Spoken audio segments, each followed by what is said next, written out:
Assalamualaikum warahmatullahi wabarakatuh.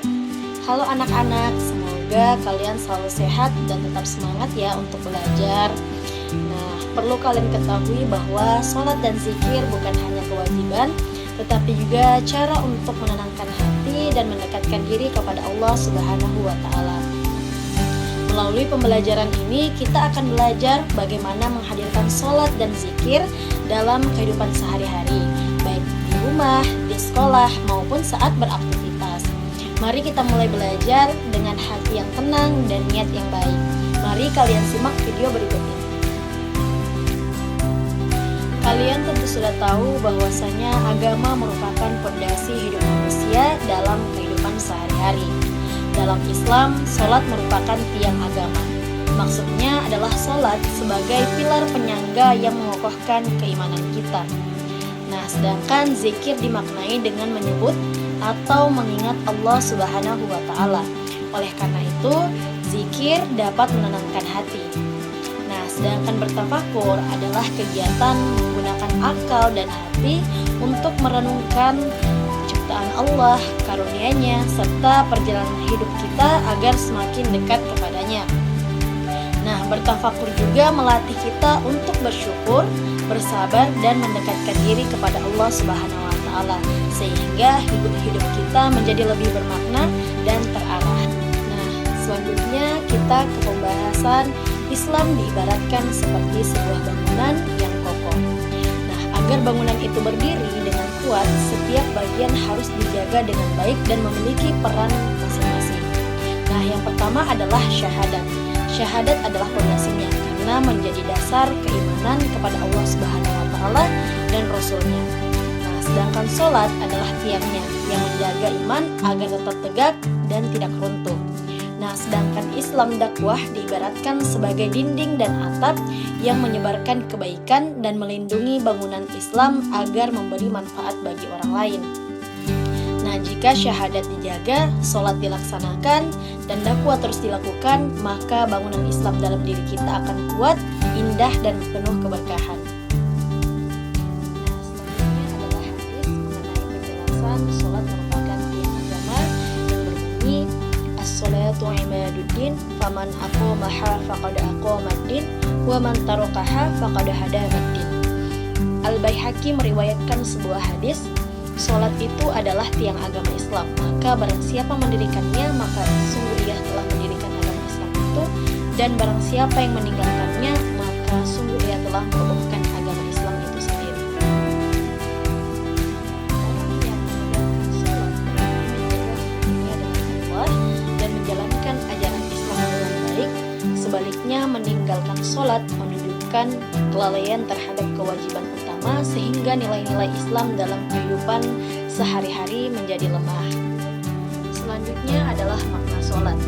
Secara bahasa, sholat berarti berdoa atau cara berdoa untuk meminta permohonan kepada Allah Subhanahu wa Ta'ala. Kata sholat berasal dari bahasa Arab, yaitu sholat, yang merupakan turunan dari kata yusolli sholatan. Sementara menurut istilah, sholat adalah ibadah yang meliputi ucapan dan peragaan tubuh yang khusus, dimulai dengan takbir dan diakhiri dengan salam. Sholat merupakan ibadah yang wajib dilakukan oleh setiap muslim sesuai syarat, rukun, dan bacaannya. Sholat adalah ibadah yang wajib menjadi sarana komunikasi langsung antara hamba dan Allah Subhanahu wa Ta'ala. Melalui sholat, seorang muslim menyatakan ketaatan, permohonan pertolongan, dan mendekatkan diri kepada Allah Subhanahu wa Ta'ala. Mengenai waktu pelaksanaan sholat. Dalam Islam, sholat wajib dilaksanakan pada waktu-waktu tertentu yang telah ditetapkan oleh Allah Subhanahu wa Ta'ala. Sholat tidak boleh dilakukan sembarangan waktu kecuali ada sebab yang dibenarkannya. Nah, yang pertama adalah waktu sholat subuh. Nah, sholat subuh ini dilaksanakan sejak terbit fajar hingga sebelum matahari terbit. Yang kedua adalah sholat zuhur. Nah, sholat zuhur ini dilaksanakan setelah matahari tergelincir ke arah barat hingga bayangan benda sama panjang dengan bendanya. Yang ketiga adalah sholat asar. Dilaksanakan setelah waktu zuhur berakhir hingga sebelum matahari terbenam. Yang keempat adalah sholat maghrib. Dilaksanakan setelah matahari terbenam hingga hilangnya cahaya merah di langit. Yang kelima adalah sholat isya, dilaksanakan setelah hilangnya cahaya merah hingga menjelang fajar. Nah, itu adalah waktu pelaksanaan sholat.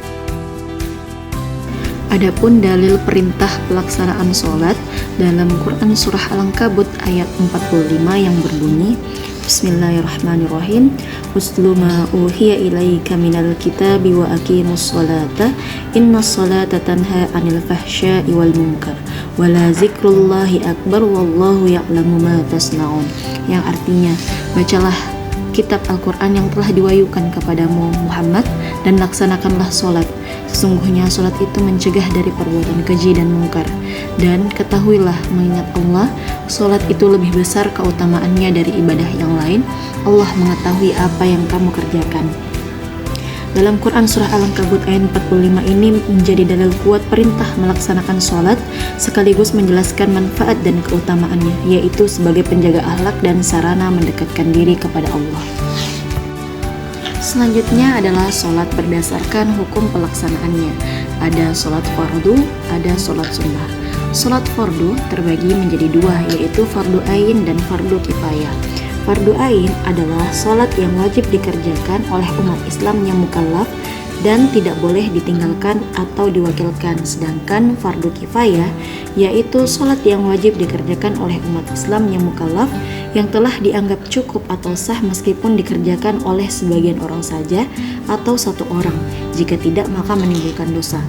Sedangkan sholat sunnah terbagi menjadi dua, sunnah muakkad dan sunnah ghairu muakkad. Sunnah muakkad adalah sholat sunnah yang dikuatkan atau sholat sunnah yang selalu dikerjakan oleh Rasulullah SAW dan jarang untuk ditinggalkannya. Sedangkan sunnah ghairu muakkad, sholat sunnah yang tidak dikuatkan atau kadang dikerjakan Rasulullah dan kadang tidak dikerjakan.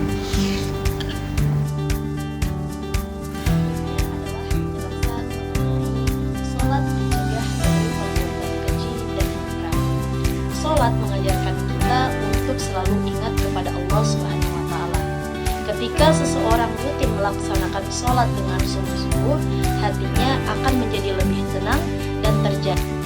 Jika sholat dilaksanakan dengan sempurna, sungguh-sungguh dan ikhlas, maka akan mencegah kita dari perbuatan keji dan munkar.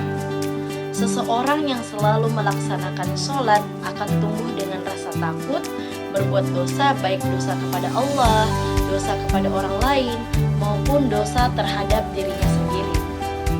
Oleh karena itu, sholat membentuk akhlak yang baik dalam kehidupan kita sehari-hari.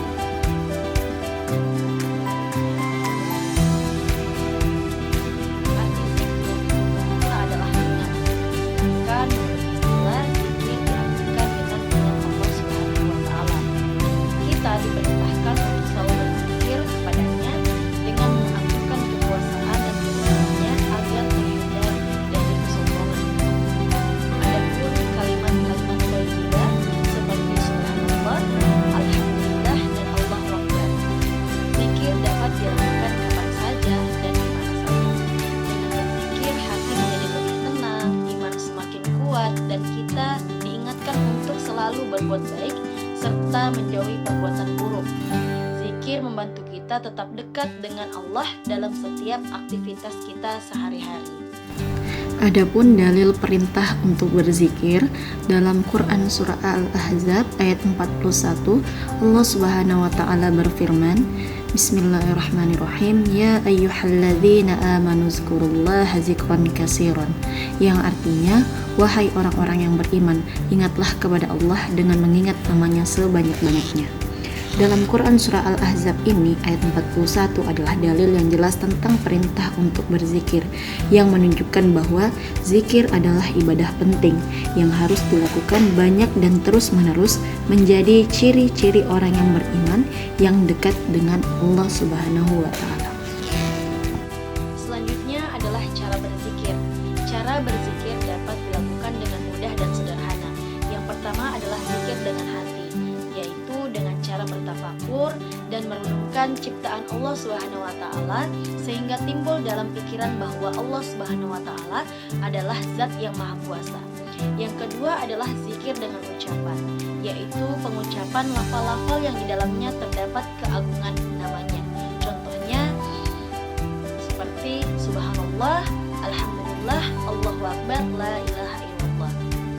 Yang ketiga adalah menaati perintahnya dan menjauhi larangannya merupakan zikir dengan perbuatan, yaitu seperti sikap sopan santun, sikap jujur, dan menolong sesama. Zikir bisa dilakukan kapan saja dan di mana saja, baik itu sebelum sholat maupun setelah sholat, agar hati selalu dekat dengan Allah Subhanahu wa Ta'ala. Selanjutnya ada beberapa hikmah melaksanakan sholat dan zikir. Yang pertama, tertanamnya akidah tauhid dalam jiwa seseorang. Yang kedua, kedamaian, keamanan, dan keselamatan dari Allah Subhanahu wa Ta'ala. Yang ketiga, memperkuat jiwa seseorang dalam hubungan dengan Allah Subhanahu wa Ta'ala.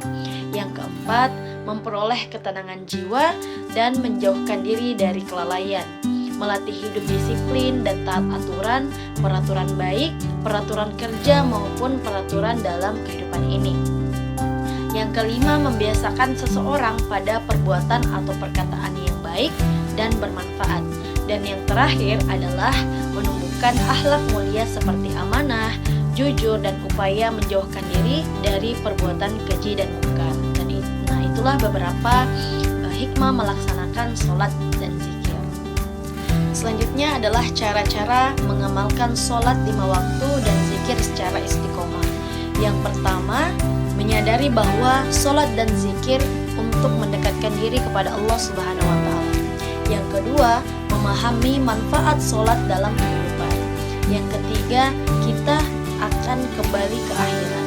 Yang keempat, jangan menunda sholat dan jangan malas untuk berzikir. Yang kelima adalah memiliki niat yang tulus. Yang keenam, melaksanakan atau melakukan sholat berjamaah. Yang ketujuh, berteman dengan orang yang rajin sholat. Dan yang terakhir, banyak membaca buku keislaman. Itulah tadi beberapa cara untuk mengamalkan sholat 5 waktu dan zikir secara istiqomah.